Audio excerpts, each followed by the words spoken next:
Good afternoon, everyone.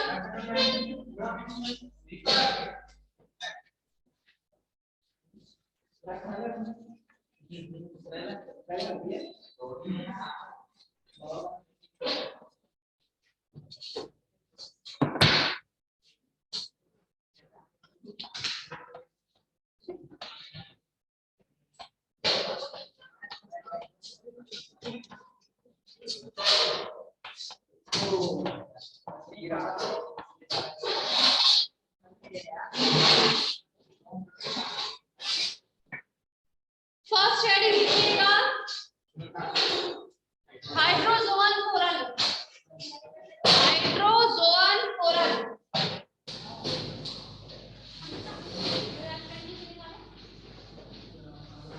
हाइड्रोजोअन coral.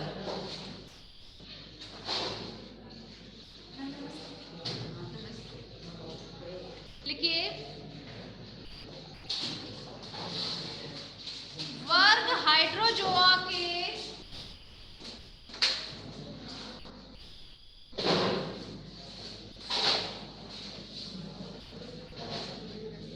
कुछ ऐसे सदस्य हैं। हाइड्रोजोअन कोरल कल लिखवाए थे ना 3 हेडिंग, हाइड्रोजोअन, हेक्साफिरा, वही लिखिए वर्ग हाइड्रोजोआ के कुछ सदस्य ऐसे हैं जो अपने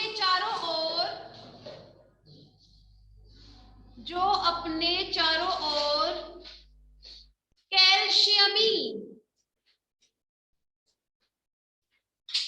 बाह्य कंकाल का स्त्रावन करते हैं।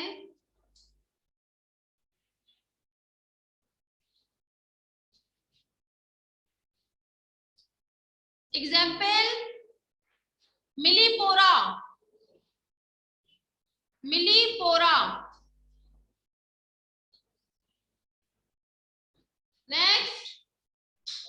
नेक्स्ट हेडिंग ऑक्टोकोरेलियन, ऑक्टोकोरेलियन कोरल या प्रवाल, कुछ भी लिखिए।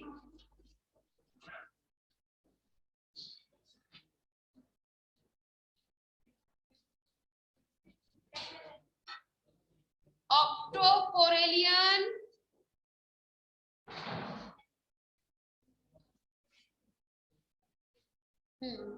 कोरल, डैश करके लिखिए। वर्ग एंथोजोआ के उपवर्ग एंथोजोआ, ट्रू कोरल्स होता है ना, लास्ट कोरल होते हैं। वर्ग एंथोजोआ के उपवर्ग ऑक्टोकोरेलिया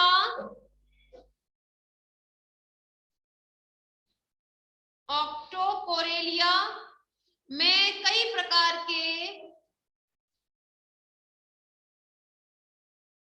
प्रकार के कोरल आते हैं।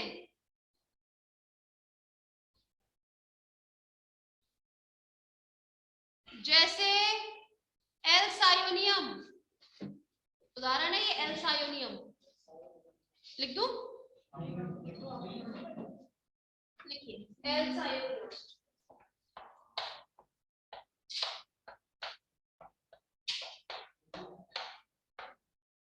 एल्सायोनियम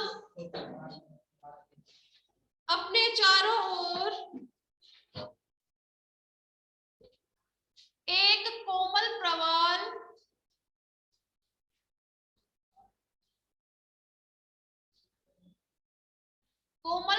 बनाते हैं।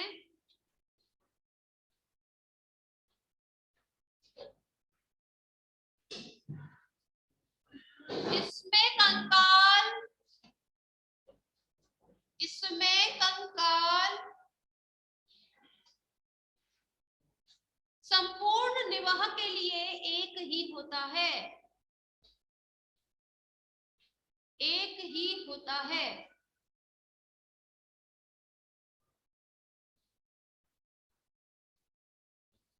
नेक्स्ट हेडिंग हेक्साकोरेलियन प्रवाल, हेक्साकोरेलियन प्रवाल।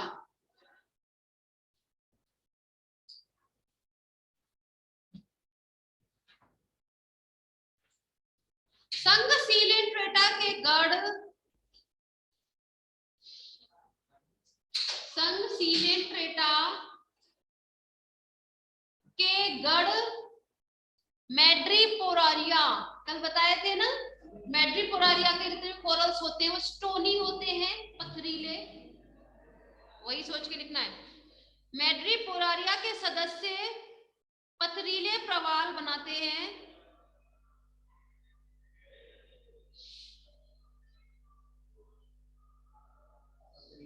कोरल बनाते हैं।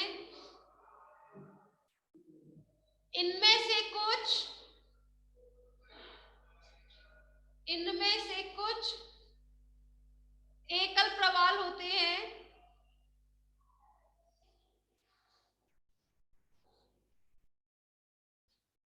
परंतु अधिकांश प्रवाल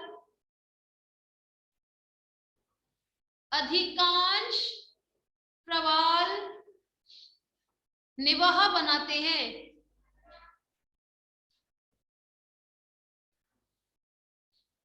ये सब मिलकर प्रवाल भित्तियों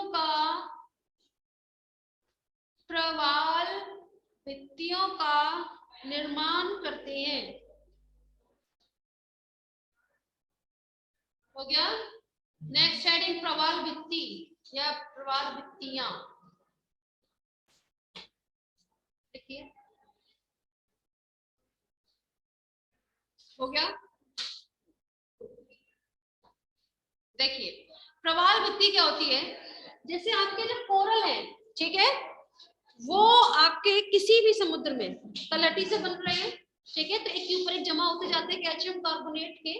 ये कैल्शियम कार्बोनेट इतना ऊंचा हो जाता है कि आपके समुद्र से भी ऊपर दिखने लगता है, ठीक है।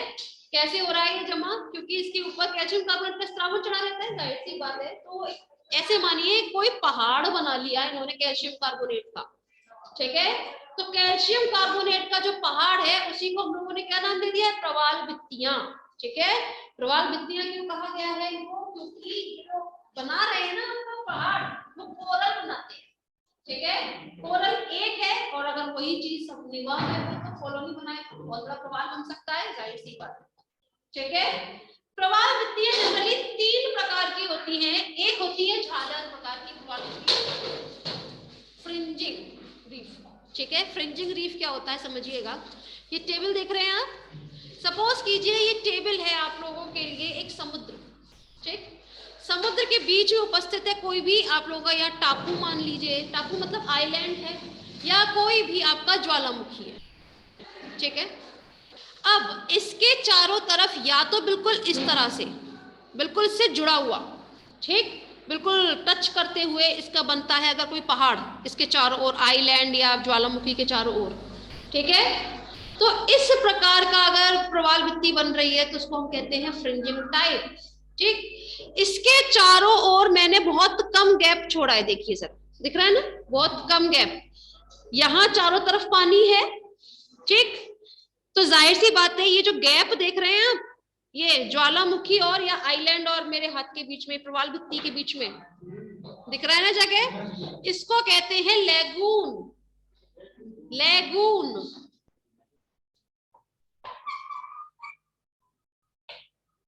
ठीक है।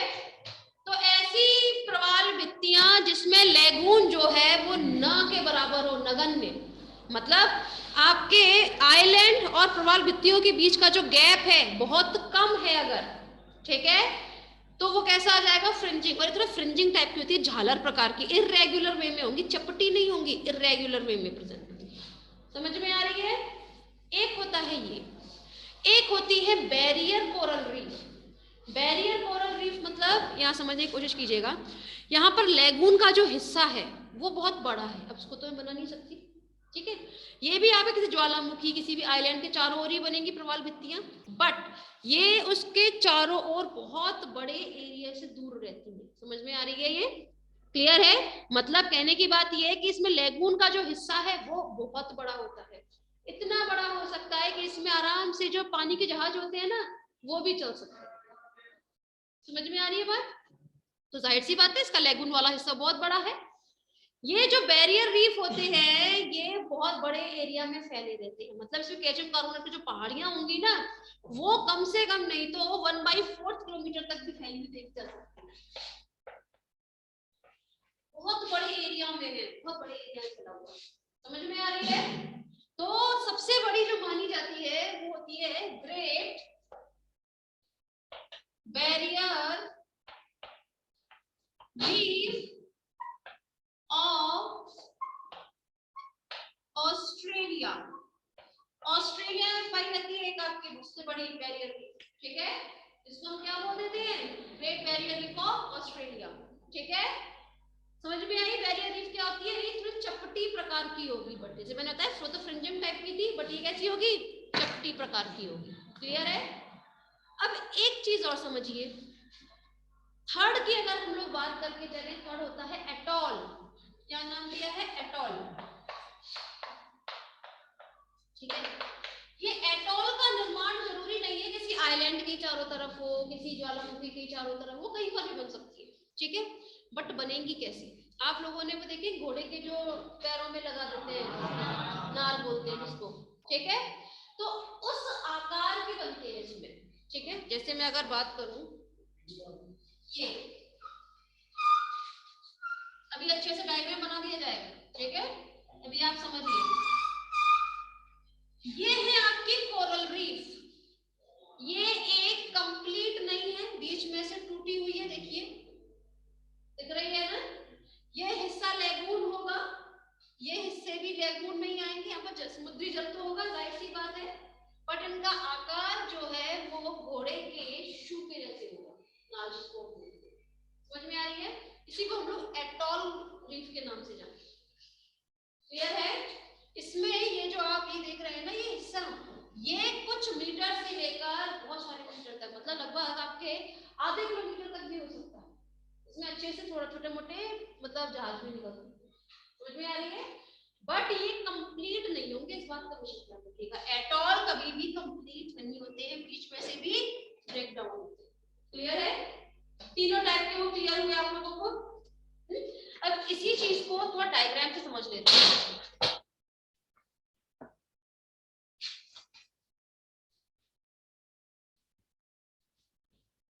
आप लोगों ने वो लिखी होगी ना, डेफिनेशन भी लिखी कोरल रीफ की, लिखिए प्रवाल भित्ति, प्रवाल भित्ति चूने के पत्थर की, चूने के पत्थर की एक छोटी पर्वतमाला या पहाड़ी होती है, जिसकी ऊपरी सतह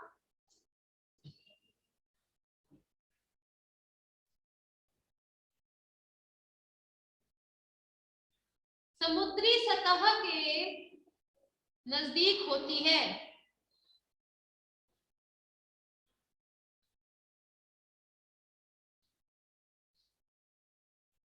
तथा यह पर्वतमाला, यह पर्वतमाला निवही प्रवालों, निवही प्रवालों के द्वारा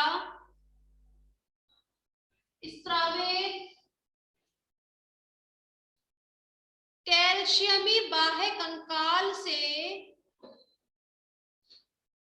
कैल्शियमी बाह्य कंकाल से बनी होती है, ठीक है। नेक्स्ट हेडिंग प्रवाल भित्तियों के प्रकार, प्रवाल भित्तियों के प्रकार,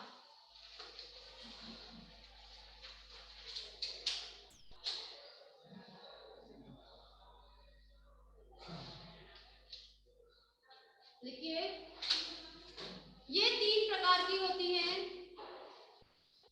ये 3 प्रकार की होती हैं। फर्स्ट झालरदार भित्तियां,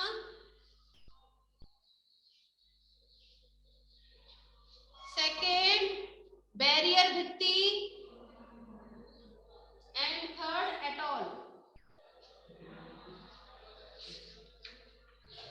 तथा थर्ड एटॉल।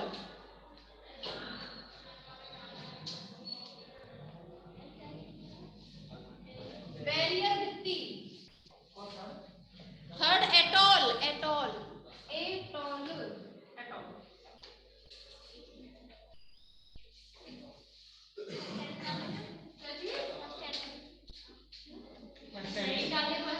हाँ फर्स्ट हेडिंग डाल लीजिए, लिख लीजिए फर्स्ट हेडिंग।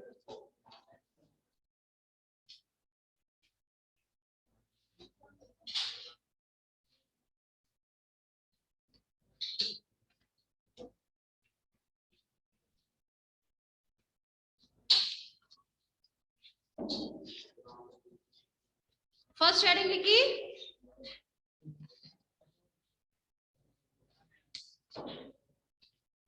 इसमें लिखिएगा फर्स्ट हेडिंग में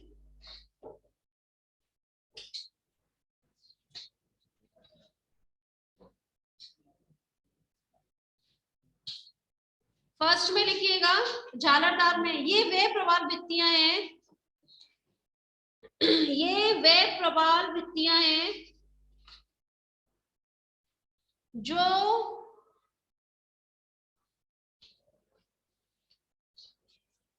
छिछले पानी में पाई जाती हैं, छिछले पानी में पाई जाती हैं।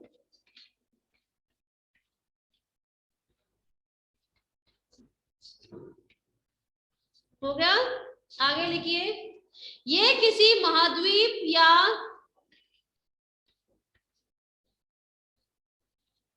ज्वालामुखी के किनारे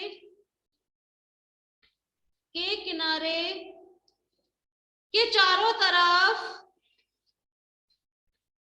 कुछ मीटर से लेकर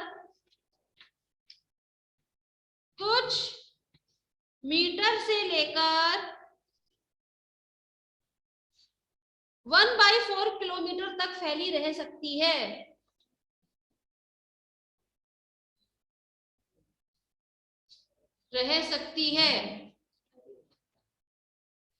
चूंकि ये किनारे के एकदम नजदीक झालर की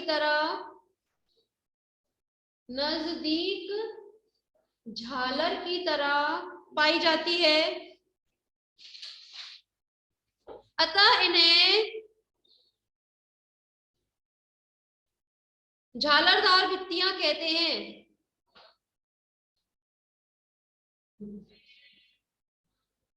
इनके तथा ज्वालामुखी के बीच जल मार्ग नहीं पाया जाता।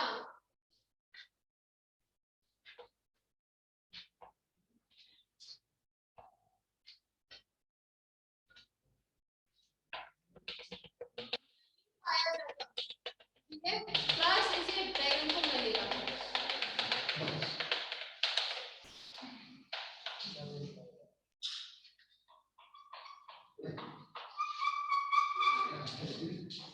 बस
तीनों बनाइएगा, कोई नहीं, तीनों बनाइएगा।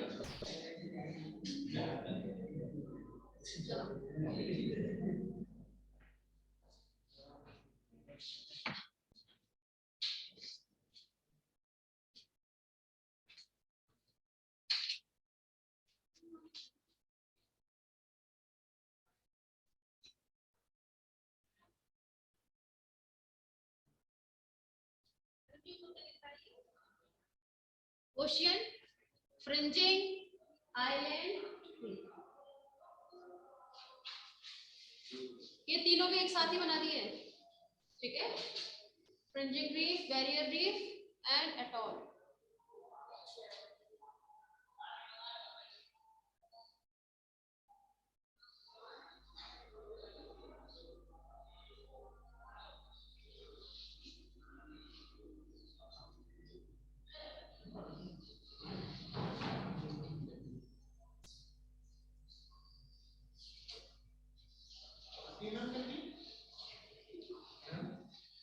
बनाओ, क्या चीज पता नहीं, शायद हो सकता है आप लोग थोड़ी सी, तुम लोगों तक वैसे है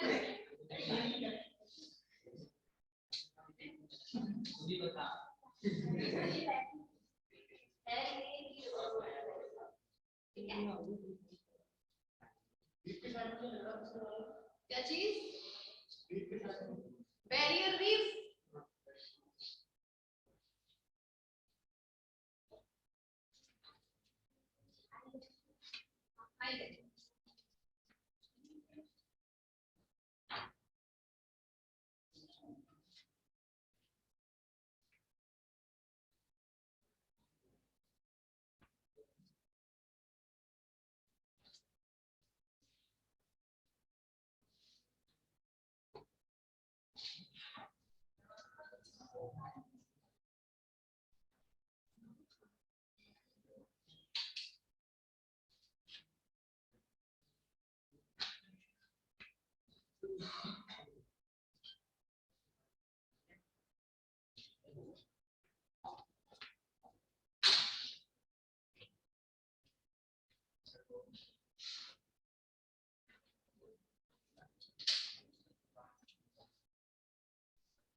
समझ में आ रहा है ना क्यों अलग अलग है। अब देखिए क्लास, पहले ही मैंने बताया था ये बात कि फर्स्ट में फ्रिंजिंग रीफ में क्या था, आइलैंड है, आइलैंड के चारों तरफ फ्रिंजिंग रीफ में बनता है झालरनुमा संरचना बनती है। फ्रिंजिंग रीफ और आइलैंड के बीच में जो लेगून का हिस्सा देख रहे हैं ना, एकदम न के बराबर होता है, कोई भी जलमार्ग नहीं होगा इसमें, ठीक है। और ये क्या है, ये ओशियन है, मतलब समुद्र है, समुद्र का पानी ही यहाँ लेगून में उपस्थित होगा, इसलिए वो भी डॉट डॉट करके बनाया है, ठीक है। दूसरा देखिए बैरियर रीफ, बैरियर रीफ में लेगून बहुत बड़ा उपस्थित होता है, ठीक है, इसमें आपके जहाज भी चल सकते हैं इजीली, इसीलिए आइलैंड और बैरियर रीफ इन दोनों के बीच में जगह काफी ज्यादा बनाई है, ठीक है, यहाँ पे जलमार्ग इजीली बन सकता है, क्लियर है। एक होता है एटॉल की तो पहचान ही होती है, ये आपके घोड़े के डाल के जैसे होगा, क्लियर। लिखिएगा सेकेंड पॉइंट, बैरियर भित्ति, बैरियर भित्ति, और उसमें लिखिए ये किसी महाद्वीप या ये किसी महाद्वीप या ज्वालामुखी के चारों तरफ पाई जाती है,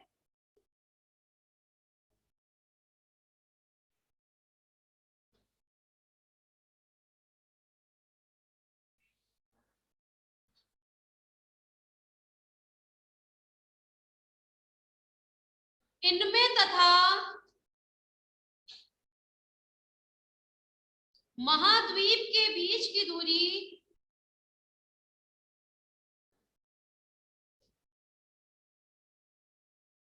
बहुत अधिक होती है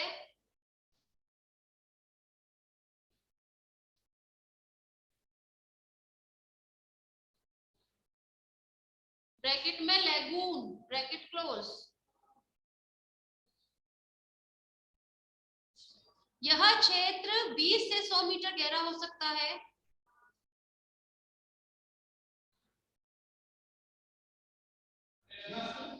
बीस से 100 मीटर गहरा मतलब ये लैगून का हिस्सा बताया गया है, ठीक है, 20 से 100 मीटर। तथा प्रवाल भित्ति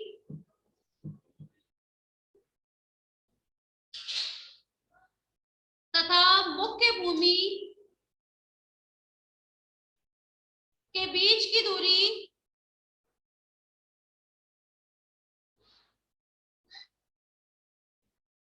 कुछ किलोमीटर से 250 किलोमीटर तक हो सकती है।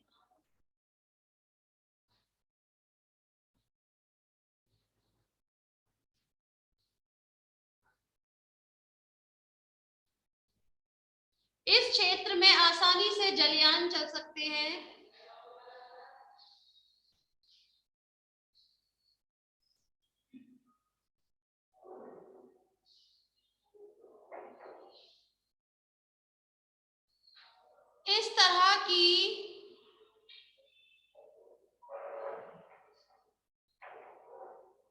इस तरह की सबसे बड़ी भित्ति ग्रेट बैरियर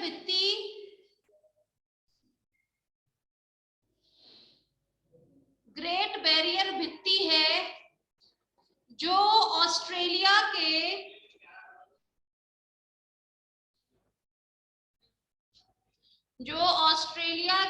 उत्तर पूर्वी क्षेत्र में पाई जाती है।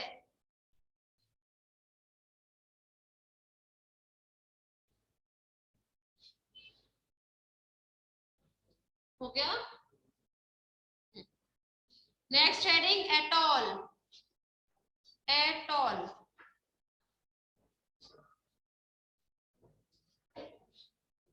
ये घोड़े के नाल के आकार की होती है।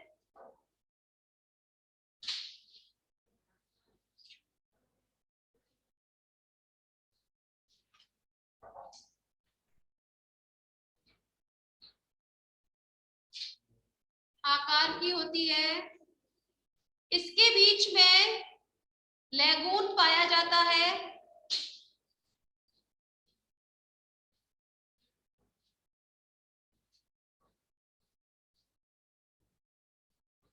ये चारों तरफ से बंद नहीं होता है,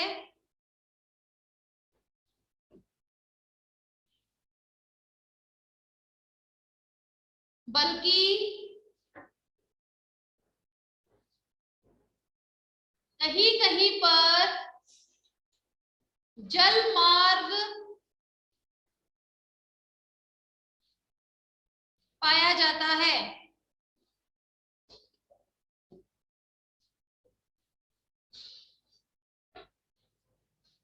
इस क्षेत्र में हमेशा भूकंप का खतरा बना रहता है।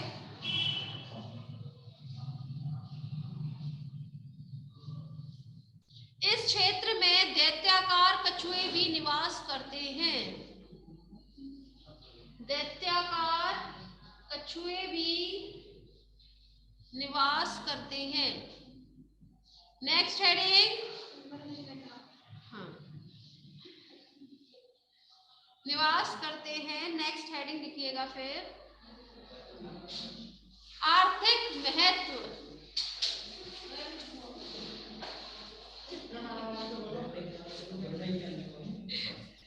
थोड़ा स्पीड बढ़ाइएगा,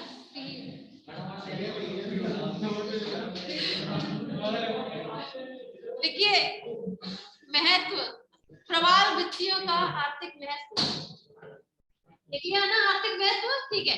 फर्स्ट पॉइंट लिखिएगा, एक्चुअली प्रवाल भित्तियों का यूज जो है ना, हम पेट्रोलियम का वो जानने के लिए करते हैं, स्रोत कि कहां पर पेट्रोलियम पाया जाएगा, क्योंकि जहां पर कोरल्स होते हैं ना, उसी के चारों ओर पेट्रोल भी पाया जाता है।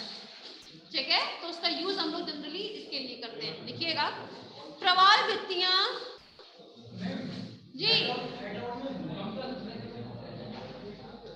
क्योंकि आपकी ऐसी जगह पर जनरली बनती है जहां पर पानी का स्तर बहुत ज्यादा होता है। आपके समुद्र में नीचे प्लेट्स मौजूद होती हैं, जितना भार उन पर पड़ेगा, भूकंप किससे आते हैं? प्लेट्स के माध्यम से आते हैं। जितना भार आपका उस पर रहेगा उतनी ज्यादा टकरा उसी तरीके से आते हैं। ठीक है, प्रवाल भित्तियां पेट्रोलियम पदार्थों की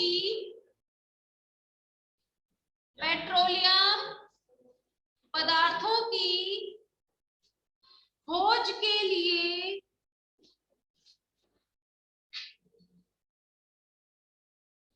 जैविक संकेतक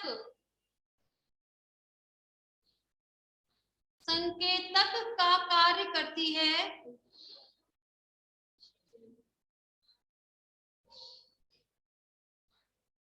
क्योंकि इनके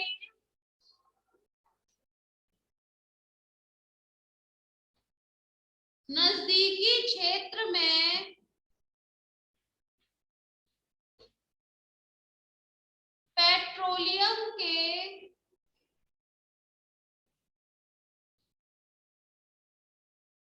भंडार पाए जाते हैं।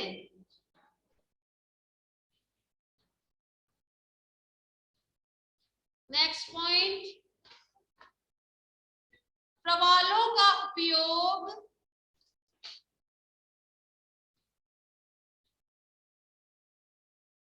सीमेंट या चूना निर्माण में भी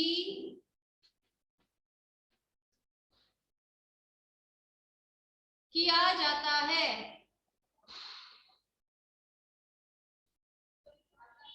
कुछ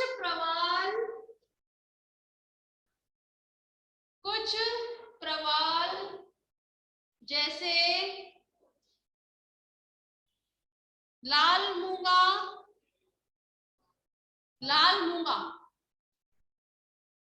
होता है ना, लाल मूंगा, तथा ऑर्गन पाइप प्रवाल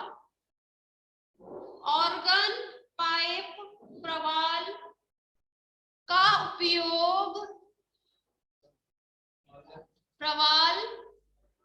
उपयोग कुछ औषधियों को बनाने के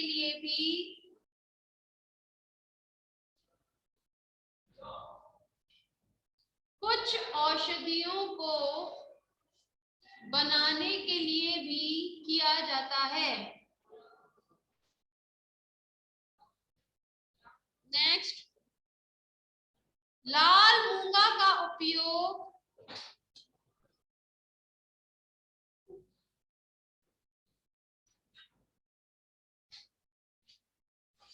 आभूषण निर्माण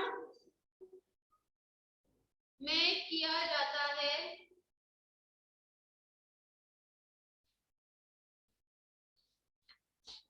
नेक्स्ट, प्रवाल भित्तियां अनेक जंतुओं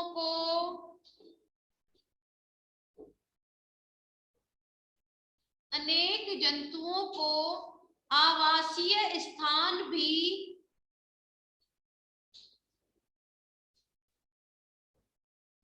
उपलब्ध कराती हैं। खत्म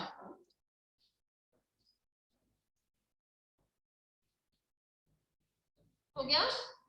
नेक्स्ट हेडिंग मोलस्का में, हेडिंग लिख लीजिए, लिखवा नहीं रहे इसके आगे, हेडिंग लिख लीजिए बस, कल याद तो रहेगा पढ़ना क्या है हमें। मोलस्का में कैल्शियमी बाह्य कंकाल,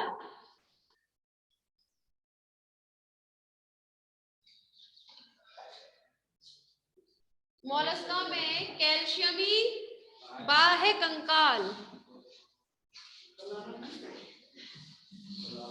बिल्कुल आइएगा।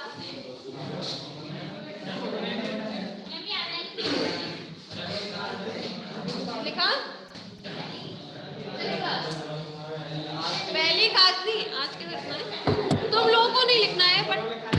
कुछ सवाल तो है, मेरे कुछ सवालों का जवाब दीजिए।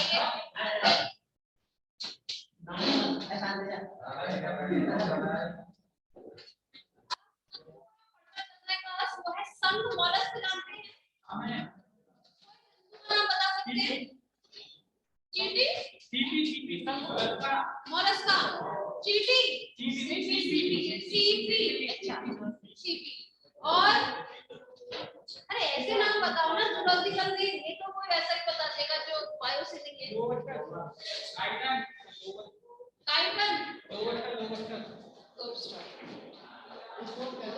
Lobster, chiton, good. पहली खास बात का ये बिल्कुल सही बात है, यही आंसर है। संघ मोलस्का के की कैरेक्टर, प्रवाल का पाया जाना, उसके ऊपर एक कवच का पाया जाना। ये जो कवच है किसका बना होगा? कैल्शियम कार्बोनेट का। आप ही लोग बोल लीजिए, मैं ये आपस में अपनी गुफ्तगू ना करें, पहले मेरी सुनिए, ठीक है? आप लोगों को करना क्या है क्लास, जो आपके सिलेबस में है, ठीक है, वो दो बातें हैं। एक है वर्ग पेलिसिपोडा और दूसरा है वर्ग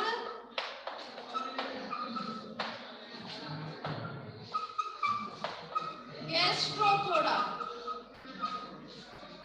ठीक है? आपको वर्ग पेलिसिपोडा या इसको हम बाइवॉल्विया के नाम से भी जानते हैं। बाइवॉल्विया का जंतु है आपका लैमिनिडेंस, वो आपके सिलेबस का है लैमिनिडेंस, ठीक है? एक गैस्ट्रोपोडा का है जंतु जिसको हम कह देते हैं पाइला, ठीक है? तो आप दो पढ़ के चलते हैं, पाइला और लैमिनिडेंस, ठीक है? ये दो पढ़ने क्लास, तो आज के लिए इतना ही, बाकी हम लोग कल बात करते हैं। आइएगा, इंटरेस्टिंग अच्छा है पढ़ने में।